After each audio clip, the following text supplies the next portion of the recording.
Assalamualaikum warahmatullahi wabarakatuh. Sahabat muslim yang dirahmati Allah, pernahkah engkau merasa sesak karena lilitan hutang? Ketika siang terasa sempit, malam pun tak tenang. Setiap panggilan tak dikenal membuat jantung berdegup. Setiap detik berlalu membawa beban yang tak terlihat, namun sangat terasa. Tapi ketahuilah, dalam Islam, tidak ada masalah tanpa jalan keluar. Tidak ada beban tanpa pertolongan dari Allah.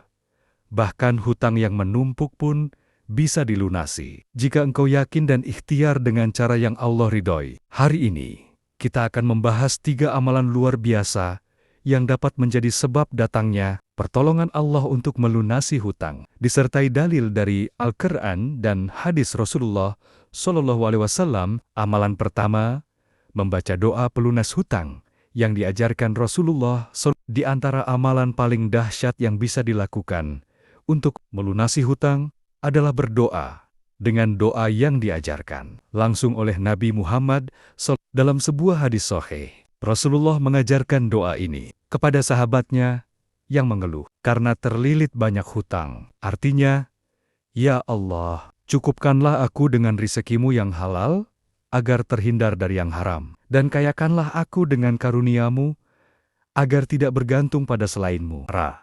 Tirmidzi nomor 3563. Hadis Hasan. Doa ini bukan sekadar ucapan, tapi bentuk tawakal total kepada Allah.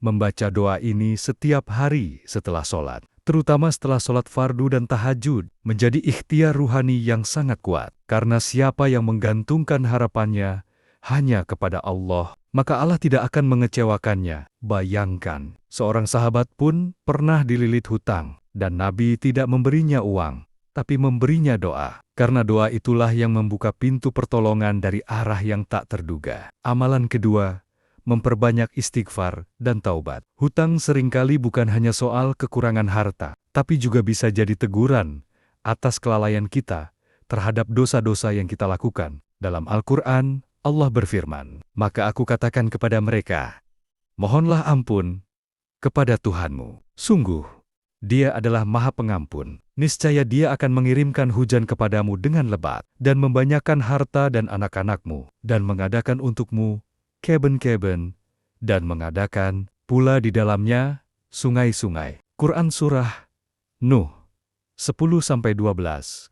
Ayat ini menunjukkan bahwa istighfar bukan hanya untuk menghapus dosa, tapi juga pembuka rezeki, pelunas kesempitan, bahkan penarik keberkahan. Istighfar adalah amalan ringan di lisan, tapi berat di timbangan. Coba amalkan membaca astagfirullah wa atubu ilai minimal 100 kali sehari, dengan hati yang menyesal dan benar-benar berharap ampunan dari Allah. Ketika dosa diampuni, maka jalan rezeki dilancarkan. Ketika hati dibersihkan, maka solusi akan datang. Jangan remehkan, istighfar itulah amalan para nabi ketika dalam kesulitan. Amalan ketiga, bersedekah dengan niat melunasi hutang. Amalan yang ketiga mungkin terdengar aneh karena bagaimana bisa kita bersedekah padahal kita sendiri kekurangan dan terlilit hutang? Tapi justru disitulah letak rahasianya. Rasulullah SAW bersabda, "Sedekah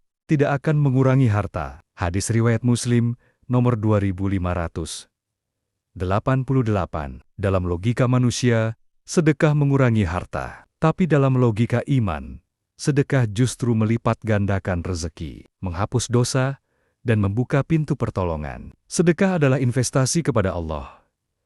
Berikan apa yang kamu miliki, meski hanya sedikit, tapi dengan niat kuat agar Allah membantu melunasi hutangmu. Allah akan mengutus hamba-Nya untuk menolongmu. Kisah banyak orang membuktikan, setelah mereka istiqomah sedekah, ada saja rezeki yang datang tiba-tiba. Tambahan, amalan pendukung yang sangat direkomendasikan. Pertama, sholat duha. Rasulullah SAW bersabda, dalam tubuh manusia ada 360 persendian, maka setiap persendian itu wajib disedekahi. Orang yang melakukan 2 rakaat sholat duha telah dianggap menunaikan sedekah untuk seluruh persendian itu. Hadis riwayat Muslim nomor 720. Sholat duha adalah kunci pembuka rejeki. Banyak ulama dan orang-orang salih meyakini bahwa konsistensi dalam sholat, duha akan membuka jalan pelunasan hutang secara tak terduga. Kedua, berbuat baik kepada orang tua dan minta doa mereka. Doa orang tua, terutama ibu, adalah senjata paling ampuh dalam hidup kita. Jika engkau terlilit hutang, maka rendahkan dirimu, minta maaf, dan mohonlah doa dari orang tuamu. Ridha Allah tergantung pada ridha orang tua dan murka Allah tergantung pada murka orang tua. Hadis riwayat Tirmizi nomor 1899. Saudaraku, hutang memang berat, tapi Allah Maha Kuasa untuk mengangkat semua beban itu dari pundakmu. Jangan menyerah. Jangan putus asa. Jangan pernah berpikir bahwa jalan sudah buntu. Karena dalam setiap kesempitan, ada celah pertolongan dari Allah. Dan dalam setiap doa, ada harapan yang sedang tumbuh. Lakukan 3 amalan ini dengan ikhlas dan istiqomah. Doa pelunas hutang yang diajarkan Nabi. Perbanyak istighfar dengan hati yang tulus. Sedekah, meski engkau dalam kekurangan. Ingatlah, Allah tidak melihat seberapa besar hartamu, tapi seberapa tulus usahamu dan seberapa ikhlas dan syukur dirimu atas segala nikmat yang Allah berikan. Jika video ini bermanfaat, jangan lupa like, subscribe, dan komentar. Wassalamualaikum warahmatullahi wabarakatuh.